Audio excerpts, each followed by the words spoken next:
agama. Kalau ada berkata jahil masuk neraka.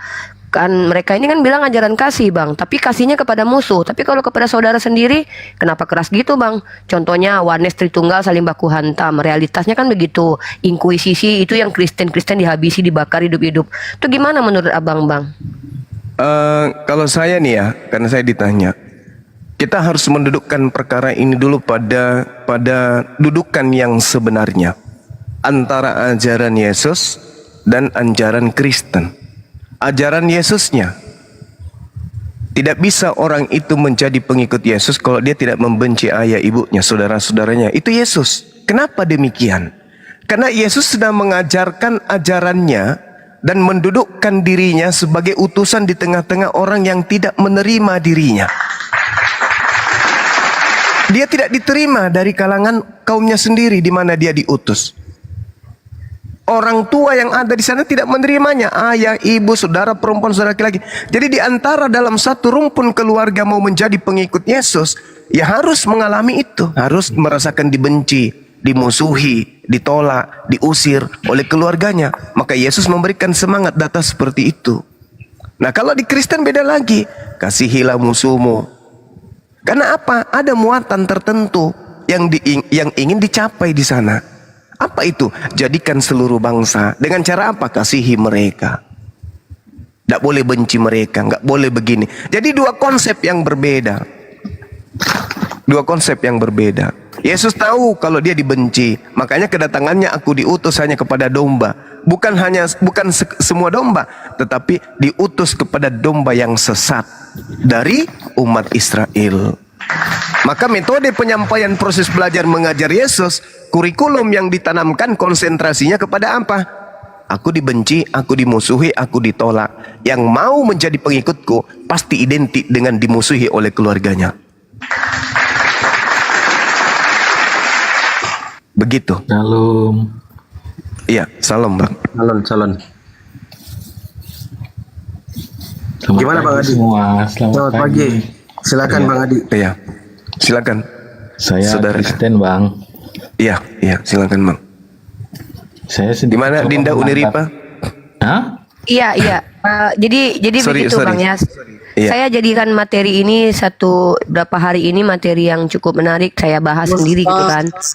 Nanti baru si Jo bentar. Nanti kita sapa nih Bang Adi juga Bang Egel ini Kristen dua-duanya. Cuman kenapa saya tanyain sama Bang Zuma? Saya ingin mengerti cara Bang Zuma memahami. Karena kalau saya lihat orang Kristen selalu menggembar-gemborkan, kalian selalu di hadapan kami loh ajaran kasih. Iya, saya akui kalian ajaran kasih. Tapi justru kalau saya banyak baca di kitab kalian seperti kitab Roma mengajarkan untuk Roma mengatakan untuk patuh kepada pemerintah. Pada saat itu tahu sendiri kan kalau Paulus itu dijajah bang. Penjajah itu kan musuh. Tapi Paulus justru suruh tunduk patuh pada penjajah. Belum lagi dalam ayat Petrus, hamba-hamba tunduklah kepada majikanmu walaupun yang jahat sekalipun. Ini maksud saya, kasihilah musuhmu. Ini maksudnya tidak boleh melawan kepada orang-orang jahat, yaitu musuh-musuh. Tapi ketika saudara sendiri, contoh, apabila saudaramu marah, hukum. Berkata jahil saja dibawa ke mahkamah agama. Berkata jahil masuk neraka. Jadi keras kepada diri sendiri, tapi keras kepada saudara sendiri, tapi lembut kepada musuh. Nah di Islam terbalik. Islam itu yang paling lembut harus kepada saudara sendiri, kepada ibumu. Tapi kepada musuh kita harus keras. Makanya kita harus keras kepada orang kafir yang memusuhi kita. Nah jadi logikanya itu loh bang, dibalik sekarang ini seolah-olah mereka ini, wah lihat kami sama musuh aja kami lembut, tapi sama saudara begitu kelakuannya. Jadi itu yang saya pelajari bang. Iya, baik. Jadi gini.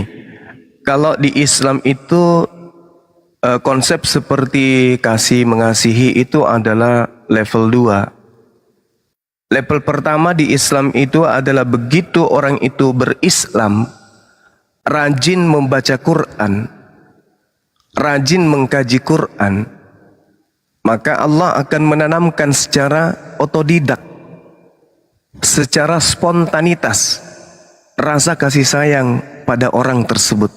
Baik kepada sesamanya manusia, apapun keyakinannya, maupun kepada makhluk yang lain. Innal ladzina amanu wa amilus solihat sayaj'alu lahumur rahmanu wadda. Sungguh kata Allah. Di situ Allah menekankan inna. orang-orang yang beriman dan mengerjakan kebajikan, Allah yang Maha Pengasih menanamkan kasih sayang di dalam hati mereka. Itu makanya Islam itu datang keras, Islam bisa mengimbangi. Yang datang lembut, Islam pun mengimbangi. Karena kenapa? Pada prinsipnya orang Islam itu dalam hatinya sudah ditanamkan kasih sayang. Nah, terhadap orang-orang kafir di luar Islam kemudian, apa kata Allah? Husil afwa wa'mur bil urf wa'rid anil jahilin. Itu kata Allah. Jadilah pemaaf. Sabar bang. Jadilah pemaaf dan suruhlah orang yang mengerjakan ma'ruf, serta jangan pedulikan orang-orang yang jahil. Jangan peduli orang yang bodoh. Qul lilladzina amanu ya'firu lilladzina la yarjuna ayyamallah liyajziya qauman bima kanu yaksibun. Katakanlah wahai Nabi Muhammad kepada orang-orang yang beriman, hendaklah mereka memaafkan orang-orang yang tidak beriman kepada Allah, orang-orang kafir. Diperintahkan untuk memaafkan. Jadi di Islam itu kayak begitu. Nah, ini terakhir. Jadi kalau kita berbicara mengenai kasih di Kristen, sebenarnya kasih di Kristen itu adalah buatan yang datang belakangan. Ajaran yang muncul belakangan, yang dibuat belakangan. Loh, bukannya Yesus mengajarkan kasih? Yes. Ajaran kasih Yesus bisa dilihat di dalam Matius 22 nomor 34 sampai nomor 40. Jadi yang dimaksud kasih itu adalah sesuatu keadaan yang dihadirkan oleh oknum per oknum atau sebuah keyakinan secara menyeluruh yang terangkum di dalam hukum Taurat. Jadi kasih kepada Allah, kasih kepada sesama manusia itu adalah dua kasih yang tersimpul keseluruhannya sebagai mutlak absolut tergantung dalam hukum Taurat dan kitab para nabi. Itu kata siapa? Kata Yesus. Kata Yesusnya apa? Kasih kepada Allah, kasih kepada manusia, semuanya itu tergantung seluruhnya di dalam hukum Taurat dan kitab para nabi. Permasalahannya saat ini adalah hukum Taurat itu sudah dibatalkan dengan matinya Yesus di atas tiang salib. Dengan kata lain, kasih kepada manusia dan kepada Tuhan itu juga dibatalin. Efesus 2 nomor 15, dengan matinya Yesus di atas salib, dia telah membatalkan hukum Taurat beserta segala ketetapan yang ada di dalamnya. Berarti kasih tadi udah mampus. Tak ada lagi kasih di Kristen. Maka mereka membuat kasih model baru. Seperti itu Dinda Rifa. Kasih Bang. Sekarang kita kasih kesempatan non muslim bertanya nih. Si Jo, kita sapa dulu yang dua di bawah ya. Ini Pak Adi tadi pengen bicara. Mungkin setelah Pak Adi satu pertanyaan, habis itu Bang Igel baru si Jo lagi ya. Silakan Pak Adi bertanya. Terima kasih Mbak Uni.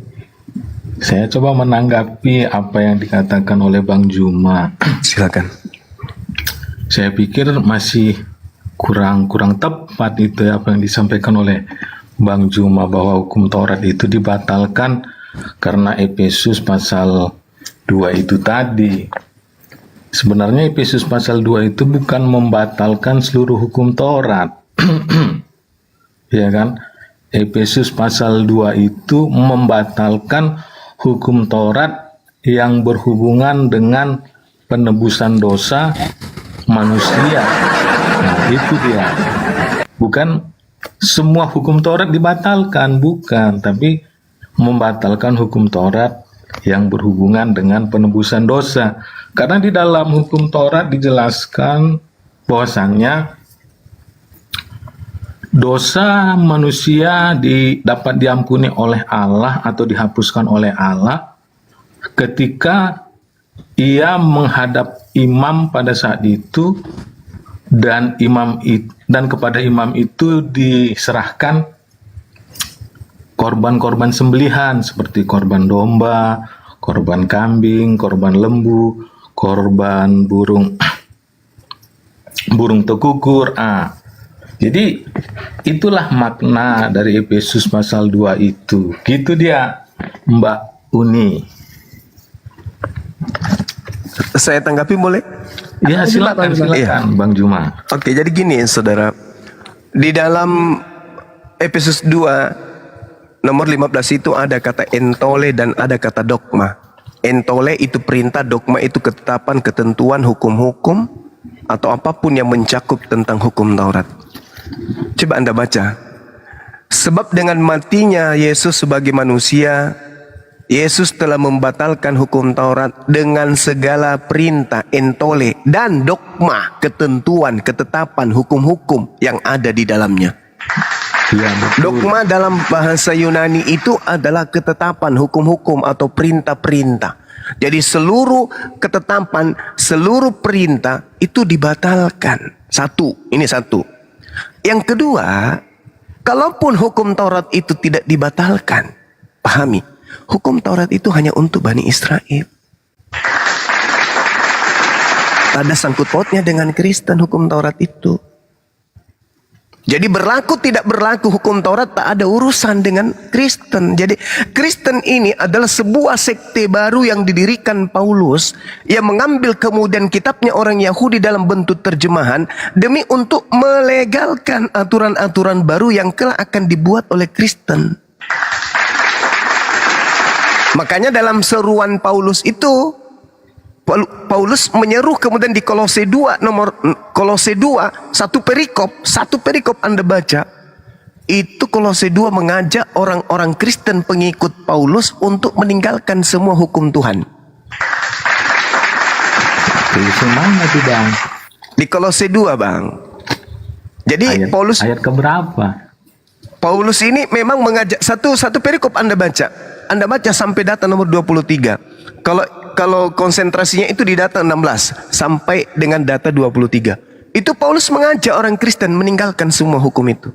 Bahkan kalau Anda membaca di dalam Filipi 5, Paulus menganggap bahwa hukum Taurat itu adalah tinja.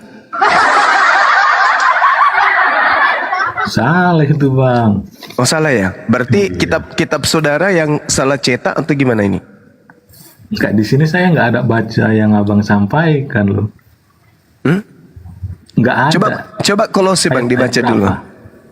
Kolosenya dibaca. Nggak ayat Kolose berapa? 16. Kolose 16 coba Anda baca. Kolose 16 nggak ada. Kolose pasal 4. Kolose 2 nomor 16 maksud saya. Oke, saya baca.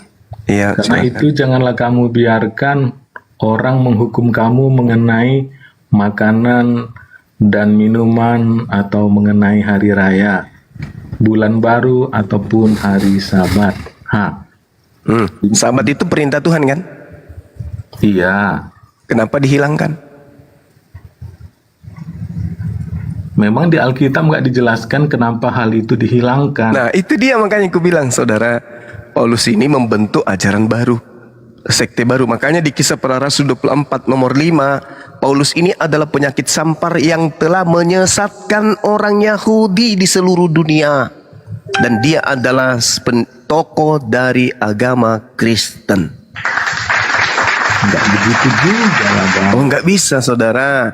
Baca lagi Filipi 3 nomor 5. Apa yang dikatakan Coba oleh kita Paulus? bahas dulu dari Efesus tadi Bang. Efesus tentang Silakan.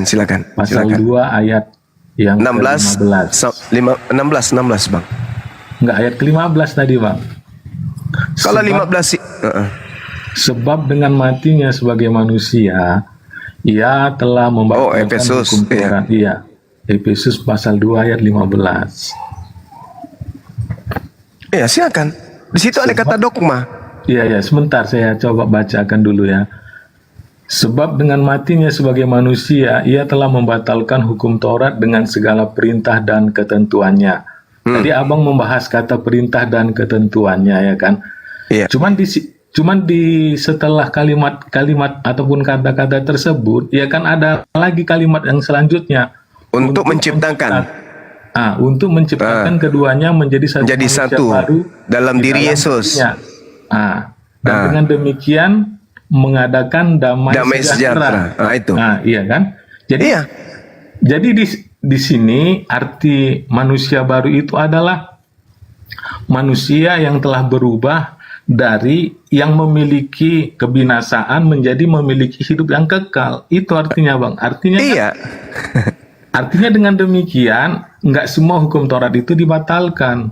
Hanya hal-hal yang berhubungan dengan bagaimana manusia itu diampuni dosanya oleh Allah. Kan itu dia. Kalau Nggak hukum Taurat yang lain masih berlaku. Apa kata Bang Katanya Adi ini? Allah mau- Bang Adi, konklusi Abang tuh nggak nyambung dengan penjelasan.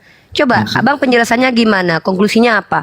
Abang menjelaskan bahwa si Paulus tadi membatalkan untuk menyatukan Yesus. Lah, faktanya hukum Taurat masih di jalan. Bang Zuma tuh fokus di hukum Taurat itu sudah tidak kalian kerjakan. Makanya dibawa Kolose tadi. Apa konklusi, Enggak, masih apa dikerjakan, penjelasan? Pak Uni. Masih dikerjakan. Ya jelaskan Enggak, pakai dua yang- ayat tadi. Lu. Enggak, yang nggak dikerjakan itu adalah penyembelihan korban. Alamak, segala ketetapan dan perintah di dalamnya itu dibatalin. Jangan dikarang-karang loh, Bang. Akui Enggak, saja. kan ada lagi kata-kata selanjutnya untuk Menciptakan keduanya menjadi satu manusia baru di dalam dirinya.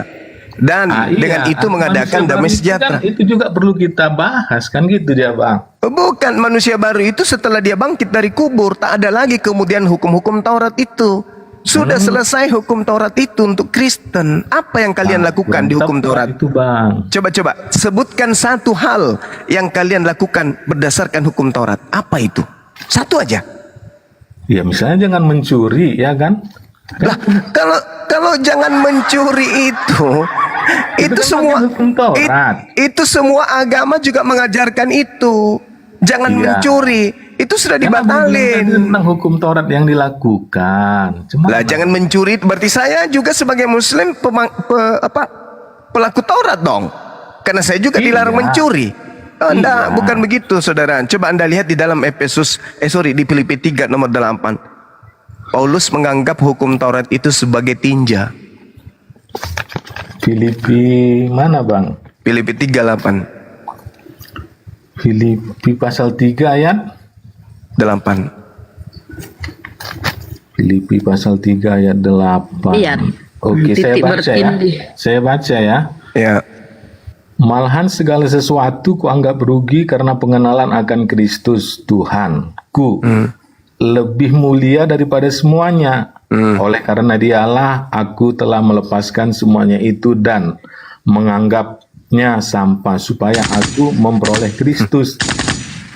Lah, ini kan pengertiannya Ah, nggak seperti loh itu, Bang. kata-katanya? Pengertiannya gini tuh. Bentar saya boleh jelaskan? ya, silakan. Nah, pengertiannya itu gini. Dulu kan Paulus itu orang yang suka menentang pengikut-pengikut Kristus. Bahkan sampai melaporkannya kepada pemerintah gitu kan, pemerintah di zaman itu. Nah, jadi karena itu dia menganggap dirinya itu adalah orang berdosa di hadapan Kristus. Ah, dia gambarkan keberdosaannya itu adalah sebagai sampah. Nah, gitu dia Bang. Jadi Bang.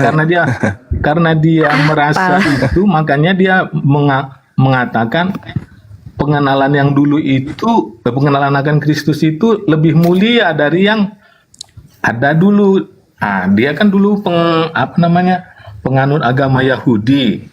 Nggak naik ke nomor 6-nya dulu, naik ke nomor 6-nya dulu. Apa yang dimaksud Tentang di situ kegiatan Taurat. aku menganiaya jemaat, tentang kebenaran dalam mentaati hukum Taurat, aku tidak bercacat.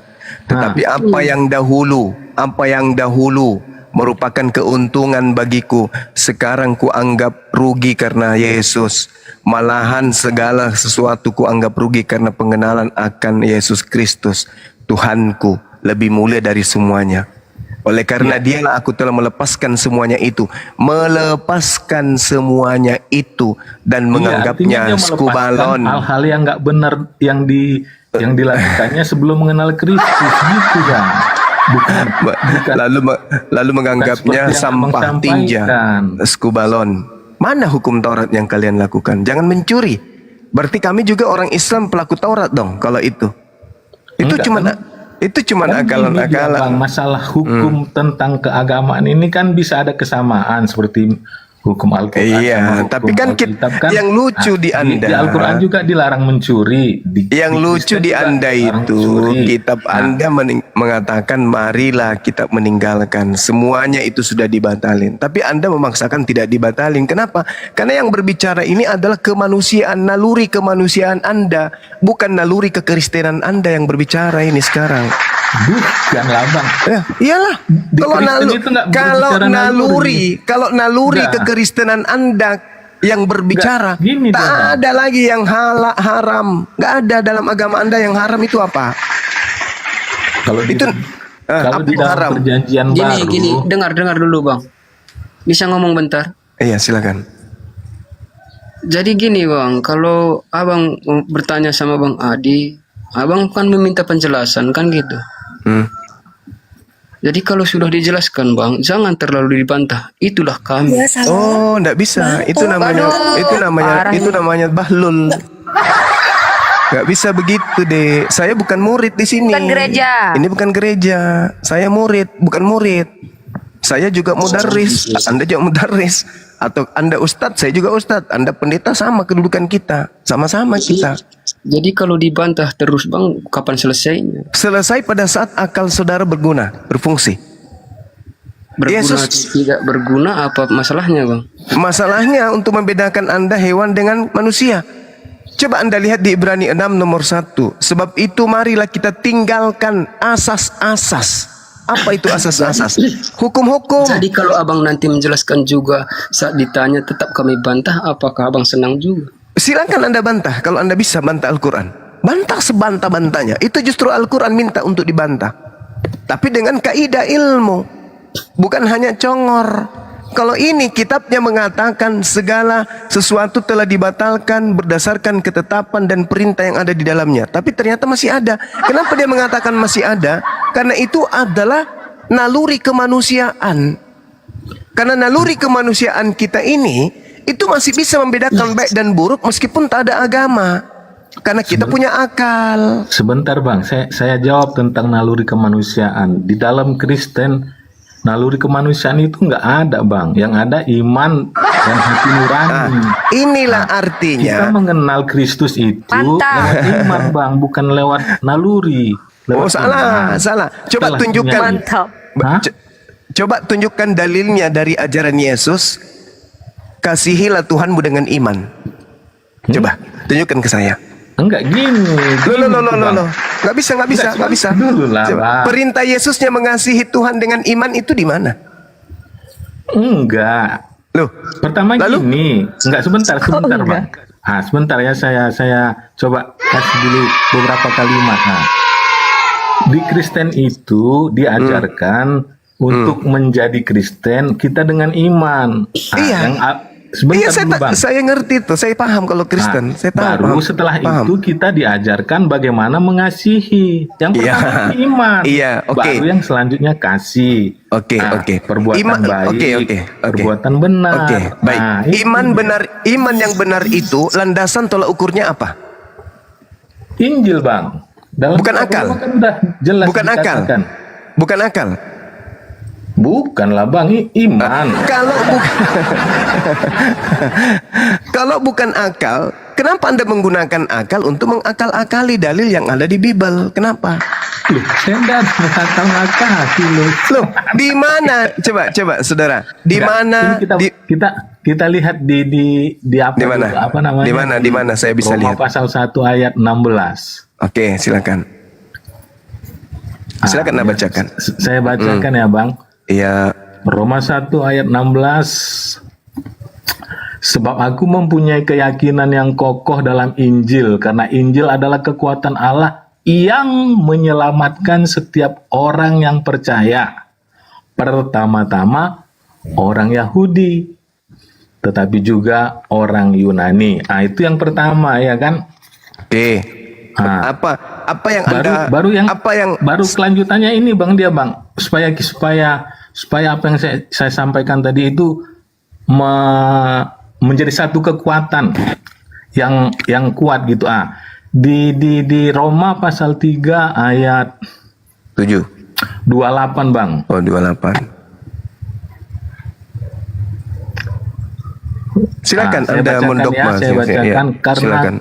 karena kami yakin bahwa manusia dibenarkan karena iman dan bukan karena melakukan hukum Taurat.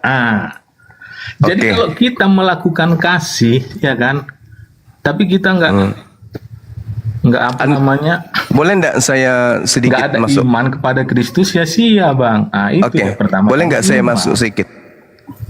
Boleh enggak saya bertanya sedikit? Boleh enggak? Iya, iya. Anda ke gereja kenapa pakai baju? Ya karena itu Hmm. kesopanan lah, Bang. Ya, sopan tidaknya itu tolak ukurnya apa? Nah, bentar Bang, ada yang datang Bang, bentar Bang, saya nanti turun dulu.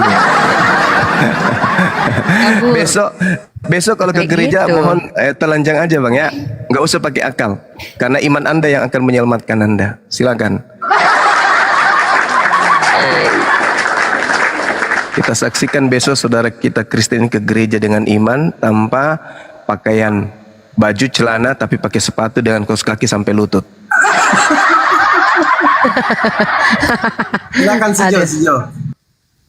Beragama tanpa akal itu sama dengan kambing. Gak ada bedanya sama monyet, kerah. Iman itu landasannya akal. Anda itu tidak sampai Menghujat bang, kok bilang kera monyet bang? yang tidak menggunakan akal apa bang? Tadi Anda mendengarkan sendiri kan? Tapi Saudara juga, Anda. jangan juga dibilang Kristen bang. Loh, tadi dia mengatakan di Kristen itu iman dan apa? Perbuatan. Biasa aja bang, jangan semua dibawa-bawa bang. Benar enggak di Kristen itu iman saja dan perbuatan? Biasa aja dibilang seperti itu bang, janganlah dibawa-bawa. Enggak, saya tanya sama saudara Sijo. Apakah di Kristen itu betul hanya menggunakan iman dan perbuatan? Semua bang. Bedanya dengan kambing apa? Nah kan menghujat kan. Lo kok menghujat pula? Gini rupanya ajaran. Astagfirullahalazim ya Allah ya Karim. Diam dulu. Gini rupanya ajaran kliennya. Diam dulu. Framing mulai framing. Diam dulu. Anda yang mengatakan diri Anda sendiri itu adalah tai.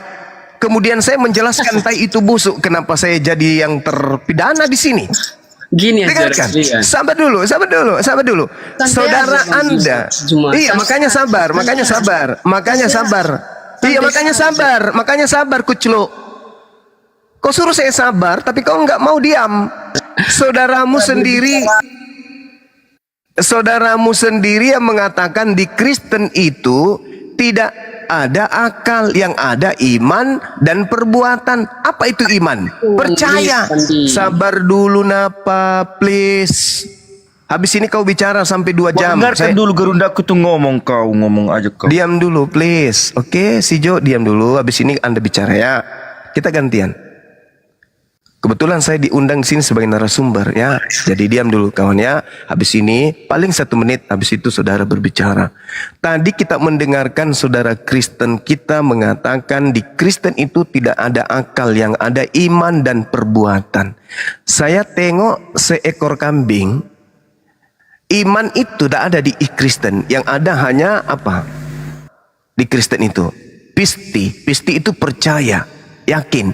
Seekor kambing makan kulit pisang karena kambing ini percaya kulit pisang itu makanan yang bisa mengenyangkan dirinya, sehingga dia melakukan perbuatan itu. Seekor kambing mempraktikkan apa? Percaya dan berbuat. Tidak ada telaah akal. Kenapa tidak ada telaah akal? Karena dia tidak ada akal. Kenapa Al-Quran mengatakan ulaika hum syarrul bariyah? Karena orang kafir itu punya akal tapi dimatikan. Kulit pisangnya itu mengenyangkan. Tidak ada telah akal dimakan, dipraktik dengan perbuatan. Itu makanya saya bertanya, apa bedanya kalian dengan seekor kerah? Saya bertanya, saya tidak menghujat. Saya bertanya, seekor kerah makan sampah, makan makanan busuk, makan mangga busuk, buah-buahan yang busuk berulat. Kenapa? Karena dia hanya percaya dan bermodalkan perbuatan. Bedanya Kristen apa? Itu pertanyaan. Nggak ada. Nggak ada. Itu jawaban dari saudara Muslim. Bagaimana jawaban dari saudara Kristen? Apa bedanya dengan seekor kera? Kalau hanya percaya lalu mempraktekkan perbuatan kepercayaan itu. Bedanya di mana coba? Seekor ayam melihat seorang anak ayamnya lari menuju kepada lalu dimakannya anak tersebut. Dia hanya percaya ini bisa mengenyangkan saya, maka saya mau makan. Itu ayam.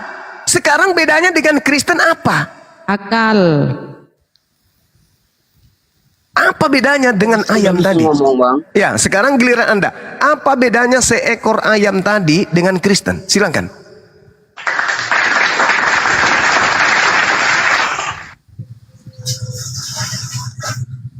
Jadi kenapa abang bawa Sama-sama ayam. nama-nama binatang? Loh. Astagfirullahaladzim ya Allah ya Nggak Karim. nangkap dia ya, nggak nangkap. Saya bertanya saudara, saya bertanya. Saya Lah bertanya. enggak, inikah ajaran kalian? Ajaran Bible itu yang menyamakan manusia dengan binatang. Tuhan disamakan dengan domba, orang Farisi disamakan ular ludah. Pengkhotbah 3 Anda baca. Pengkhotbah 3 Anda baca. Baca pengkhotbah 3 di dalam kitab saudara. Ini Apa yang saja, dikatakan? kenapa kok nama-nama binatang yang keluar itu aja? Loh. Pengkhotbah 3 Anda baca. Apa yang dikatakan di dalam pengkhotbah 3? Manusia dan binatang itu sama.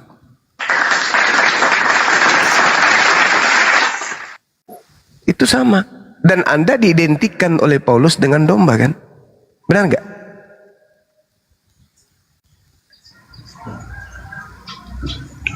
Sakit ulu hati aku, Bang. Itulah bang, guru ndak salah satunya aku nggak mau disamakan sama binatang, makanya aku pindah ke ini. Kau Jo mau aku disamakan sama binatang? Pengkhotbah 3. Kita kan Pengkhotbah nggak bisa 3. memaksakan orang lain. Pengkhotbah 3 nomor 19. Apapun itu abang Juma. Nasib manusia Itu keimanan orang sama lain. dengan nasib Jadi binatang. jangan sesamakan sama binatang. Loh, Ya, abang juga sesamakan sama jangankan Anda, Yesus pun Anda samakan dengan binatang. Kalian identikkan binatang. itu. Yohanes 5, Yohanes berapa itu kawan kan? 2, Yohanes 1, 29. Ngomong terus abang pun Benar nggak Yesus Anda setarakan dengan anak binatang, anak domba? Benar nggak? Benar. Sakit ulu hatinya, Bang. Benar saudara. Kalau abang mau ngomong dulu, ngomong terus aja lah, biar nanti satu-satu kita. Ya, oke. Jadi di dalam agama saudara, Yesus itu disetarakan dengan binatang, diidentikan, diumpamakan dengan hewan. Yohanes 1:29, Wahyu 5 nomor 6. Itu. Tapi kenapa Anda percaya kitab itu? Karena itu lagi tadi, Anda tidak pakai akal. Anda hanya percaya dan Anda hanya melakukan. Kan tadi sudah diakui. Ya kan? Tuhan Anda mati menjadi mayat, keluar dari kubur jadi Tuhan. Kenapa Anda percaya? Ya karena Anda tidak pakai akal. Coba kalau Anda pakai akal, mana mau kemanusiaan Anda yang berakal menyembah kepada mantan mayat, mana mau. Tuhan kok mati? Itu kalau Anda pakai akal. Tapi karena Anda pakai imani saja, dogma, maka inilah yang terjadi. Silakan. Iya, enggak apa-apa. Kalau ada teman kita ngomong, cukup untuk dia saja ditujukan. Jangan bawa-bawa semua. Kan gitu dia. Dikali kau si Jo. Saudara si Jo, gini bang. Ketika petunjuk itu datang, dan petunjuk itu menampar kita, petunjuk itu untuk menyelamatkan kita. Jangan rasakan dera yang Anda alami, tapi lihat efeknya ke depan. Ini pelajaran, ini pelajaran bang. Apa-apa bang. Hanya kalau misalkan abang yang berkata kepada aku, cukup aku saja, jangan bawa-bawa semua, itu aja. Dikali, Bang. Si Jo, Bang. Yang perasaan Artinya gini, jangan menghina, jangan Itu kenyataan loh, Jo, yang dikatakan guru ndak walaupun nyata itu. kenyataan yoga, Nggak tertulis walaupun itu loh, Jo. kenyataan hanya tertuju kepada satu orang saja, begitu dia. Jangan bawa semua. Kalau Nggak masalah kalian berkata kenyataan, nggak masalah. Saudara Sijo, saya mau tanya, kalau di Kristen itu untuk menjadi seorang Kristen menelaah Bible itu pakai akal atau iman? Semua bang. Akal juga. Iya semua. Masuk akal enggak Tuhan itu mati dibunuh manusia? Nah ini berbicara dengan keyakinan bang. Kami percaya. Iman itu bang. Itu iman berarti. Katanya tadi akal. Makanya saya berkata. Apa si Joni? Apa kata pendeta kan imani saja dikatakan pun kau monyet imani saja Dulu kata. juga. Kita berbicara diganggu. Mohon maaf Gurunda, ini pasien saya kemarin malam kabur. Masya Allah. Ini pasien dari mana pula? Apa? Enggak lah, lanjut. Si Jo ini saya melihat hatinya udah ada cahaya sedikit, meskipun sudah masih kecil. Tapi insya Allah kalau dia selalu ketemu dengan apa Kalau Islam, soal bercahaya bang, sangat bercahaya bang. Masya Allah. Dipuji syukur. sikit langsung bang. Baguslah. Merasa dia bang. Artinya kalau ada cahaya dalam hati, Saya hanya ingin tanya satu saja bang. Kalau ada cahaya di dalam hati. Biar aku bertanya satu saja bang. Ya, jawab aja nanti bang. Allah katanya maha kuasa bang. Ya benar Iya, bang. benar. Jadi apa saja bisa Allah itu bang. Segala sesuatunya Allah bisa ciptakan. Segala sesuatunya Allah berkuasa atasnya. Jadi apa saja pun bisa gitu bang. Ya, Ya mantap. Karena aku mendapat jawaban hari ini berbeda Ya. dengan itu aja bang. Terima kasih bang. Bang Pandi, terima kasih bang ya. Jika ada kata yang salah jangan. Tunggu, jangan dulu aku tahu pergi, maksudnya. jangan sampai kau bilang jadi manusia. Itu sesuatu Iya salah dia mustahil. Bunda Rahma. Dia tanya sama aku juga. Jadi dia tanya sama aku, Uni Tuhanmu berkuasa. Iya. Bisa nggak jadi manusia? Ya nggak mau lah Tuanku. Nah, Kan dia itu. udah bilang. Nah sama Bang Zuma tadi Allah Tapi bisa Bang Zuma, menciptakan beda. apapun. Beda ini. Ini mantap. kembali. Lanjut, lanjut. Dengarkan saya. Tuhan saya maha kuasa. Atas kemahakuasaannya Tuhan saya berkuasa menciptakan manusia lahir tanpa ayah. Paham? Bisa yang ditanya bisa jadi apapun. Makanya ini kan Unripa tadi Di mana Anda bertanya kepada saya bisa jadi apapun? Di mana? Kapan Anda bertanya kayak gitu? Itu kan. Oh enggak, Jadi apa enggak bisa. saja. Tuhan Saya saya tidak bisa menjadi apapun. Tuhan saya hanya hakikatnya absolut tunggal. Enggak bisa menjadi makhluk. Berarti samalah jawabannya sama yang lainnya. Ya iya, masa Tuhan jadi bukan Tuhan? Bisa enggak sapi jadi ayam? Mana kemahakuasaannya kalau nggak bisa jadi apa-apa? Tuhan itu justru dia maha kuasa. Anda ngerti maha kuasa? Saking kuasanya sampai dia tidak bisa meninggalkan kemahakuasaannya itu. Kalau dia bisa berubah menjadi makhluk, menjadi manusia, berarti dia tidak maha kuasa.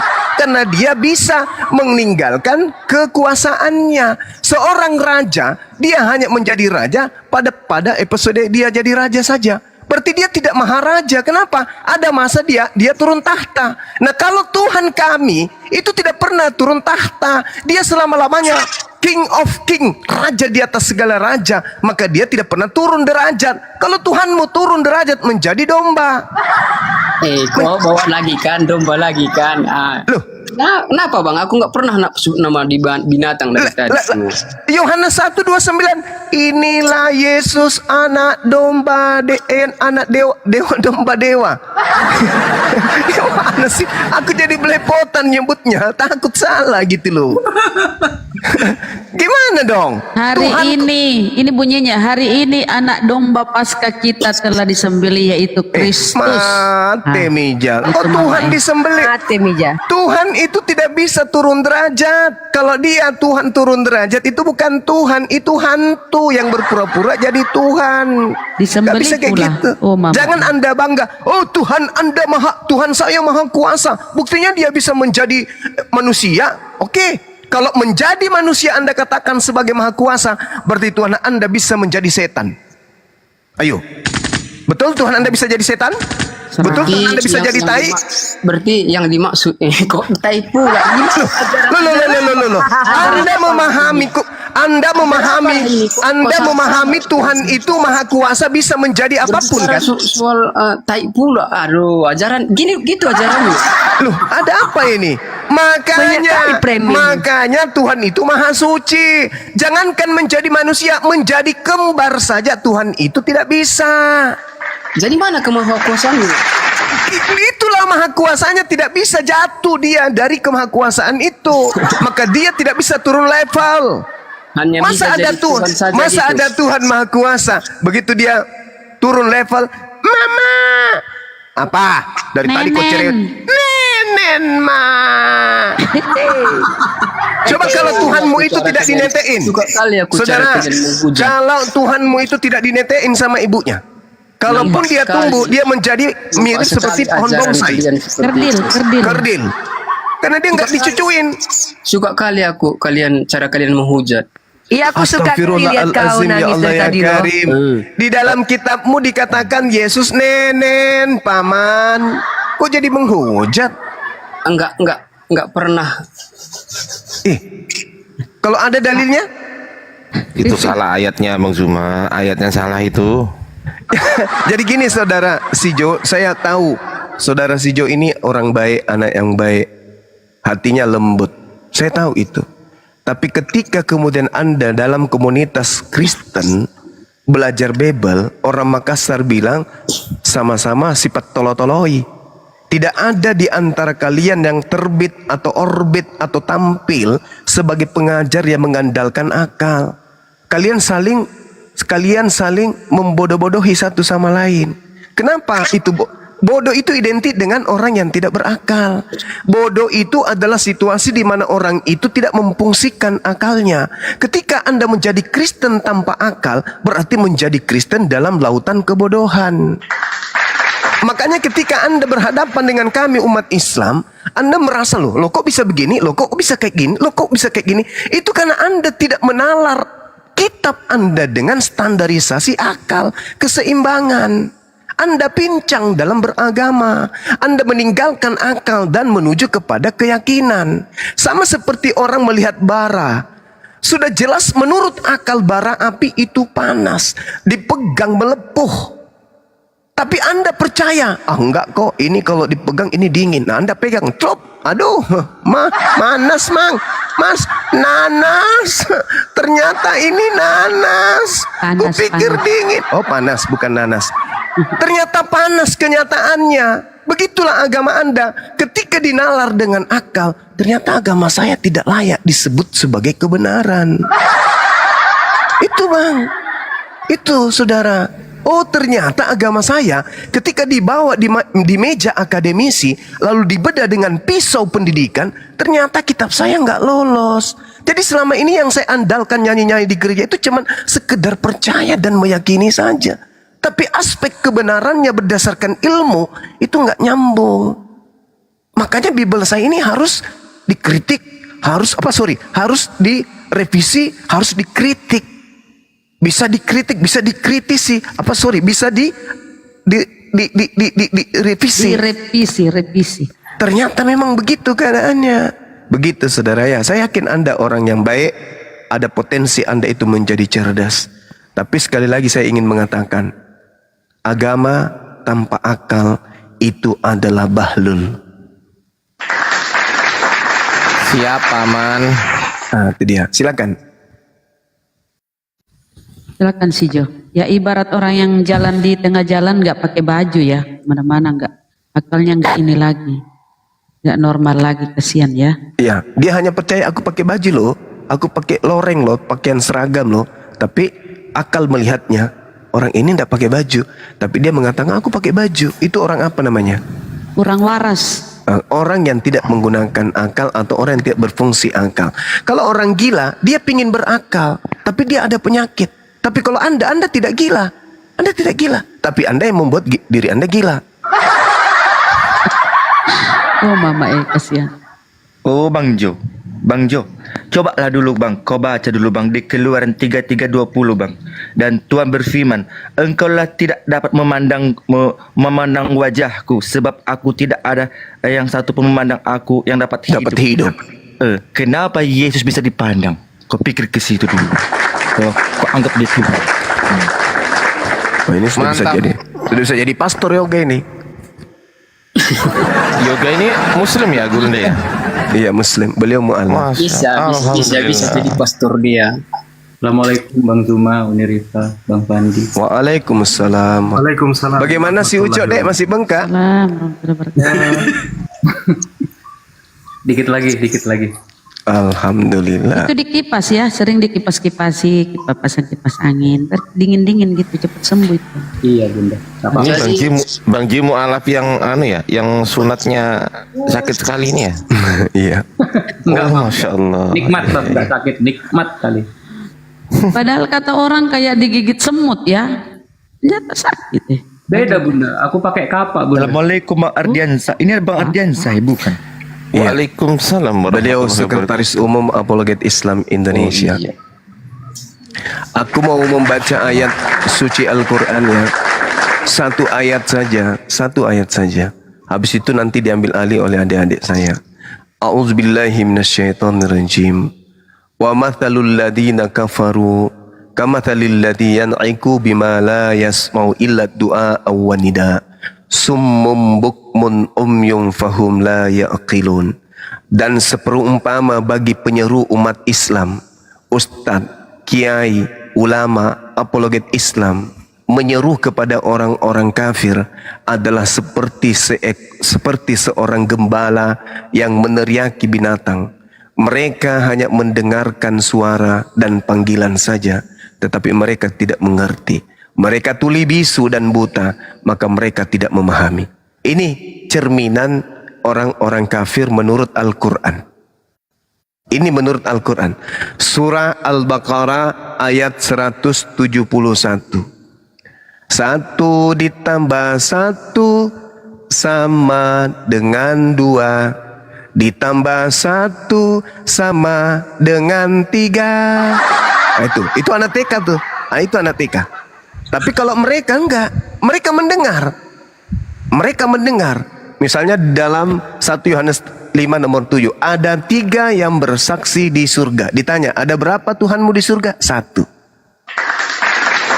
Padahal sudah jelas-jelas tertulis ada 3 yang bersaksi di surga. Berapa Tuhanmu di surga? 1. Inilah yang dikatakan Quran.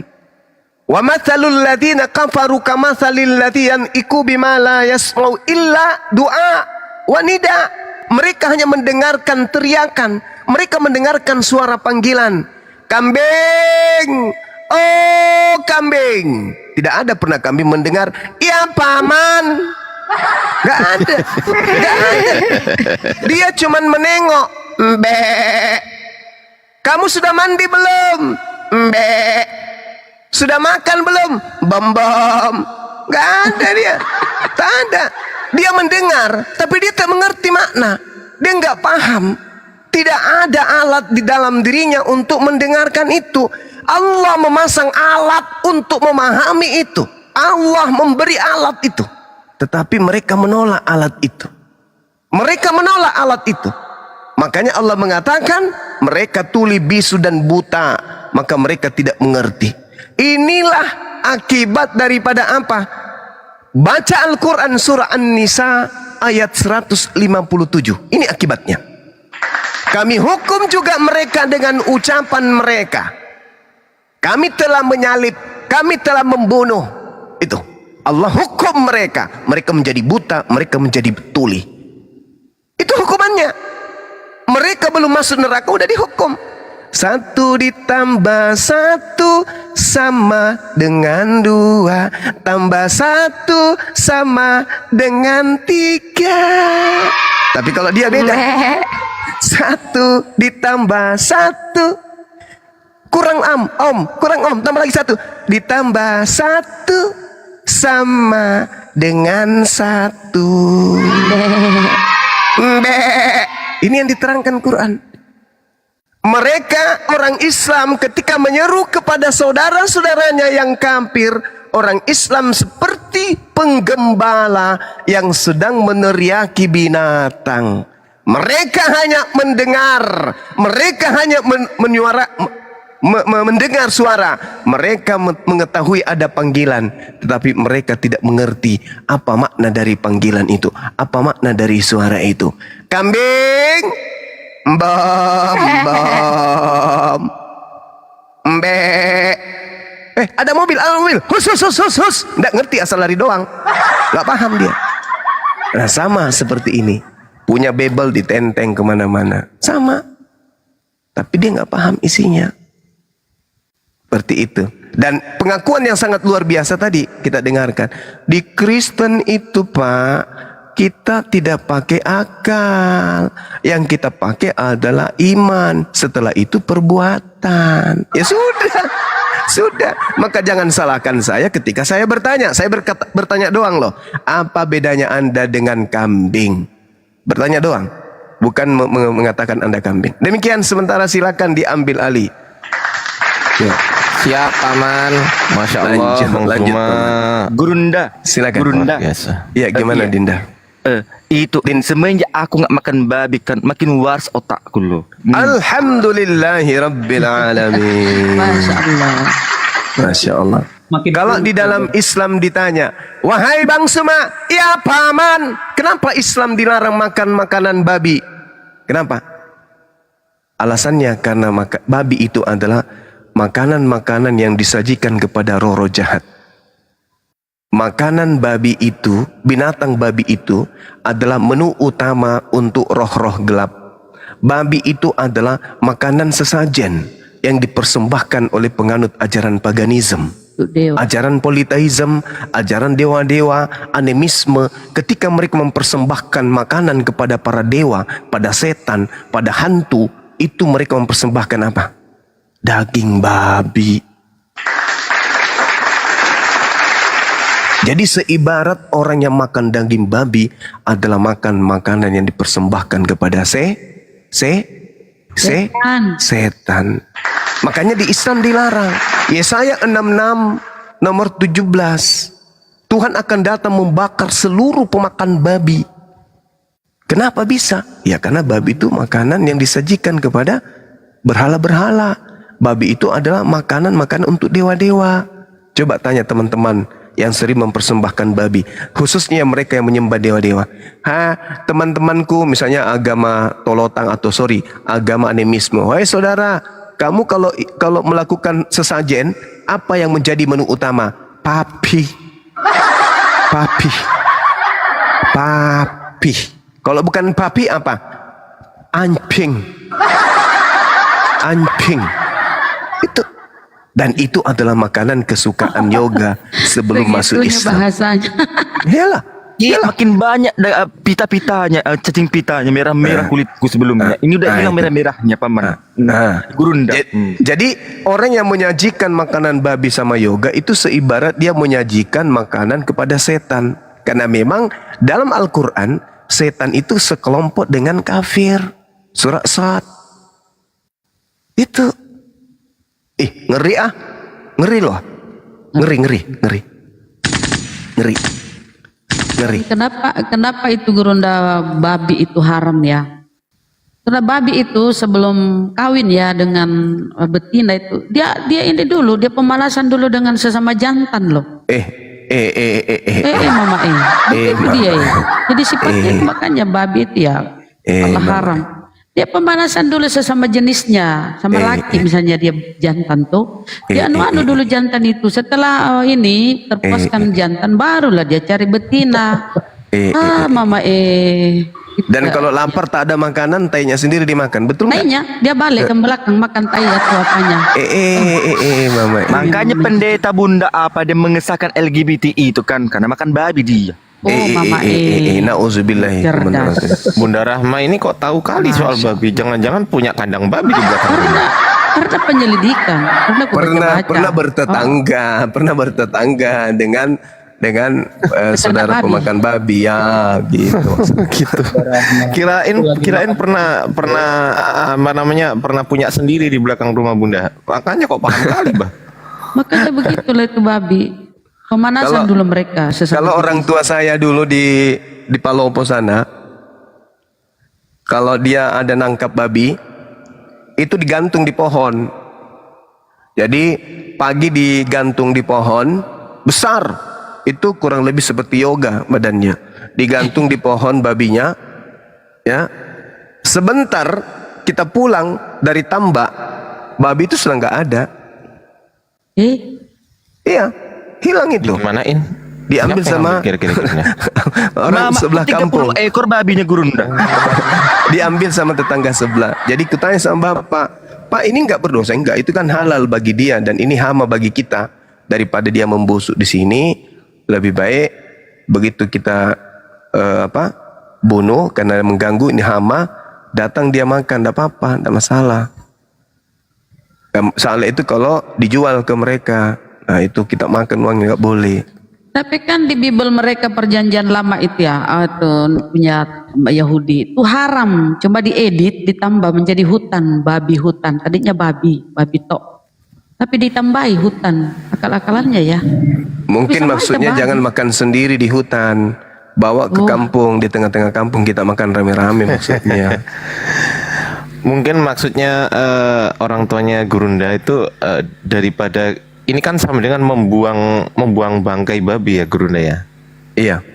Ya, membuang bangkai babi gimana caranya dibuang itu supaya bangkainya nggak tertinggal di situ? Ya digantung lah. Ketika digantung itu terus diambil sama orang, ya sama aja kita buang. Iya, betul. Dibuang ke bangkai itu, dibuang pada sampah, tempat sampah kan gitu. Jadi kita sapa dulu Gurunda. Iya, ini ada. Oh ya, lanjut Gurunda. Saya udah. Saya persiapan sholat di sini, Dinda. Silakan. Kita sapa dulu Bang bikin pusing. Halo, monitor Kristen ya Bang? Ya. Ya, silakan. Ada yang mau disampaikan kepada guru Ini Bang kami? Igel Silakan. juga, Bang Igel juga Kristen dari tadi di atas. Bang Igel, monitor Bang Igel.